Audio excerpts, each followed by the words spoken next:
Hello అందరికీ. మా వాళ్ళు అయితే ఏదన్నా వంట వచ్చిందనుకోండి, సరుకులు ఎలా గ్రేడ్ చేస్తారంటే ఫస్ట్ స్టోర్ రూమ్లో ఉన్న సరుకులన్నింటినీ గ్రేడ్ చేస్తారనమాట.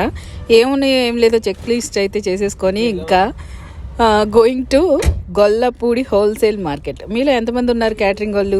మీరైతే ఎక్కడ తెచ్చుకుంటారో చెప్పండి. మేమైతే స్ట్రైట్ గొల్లపూడి హోల్సేల్ మార్కెట్కి అయితే వెళ్ళిపోతాం అనమాట. అన్నీ కూడా రెడ్డి గారు ప్రతిదీ దగ్గరుండి తీసుకుంటారు. తిప్పి మొత్తానికి సాయంత్రం 4 చేశారు. మొత్తం స్టాక్ అంతా తీసుకొని బయలుదేరేటప్పుడు 4 అయిపోయింది. ఇక మా పరిస్థితి చూడండి, భోజనానికి ఏం చేశారు మా వారు మమ్మల్ని.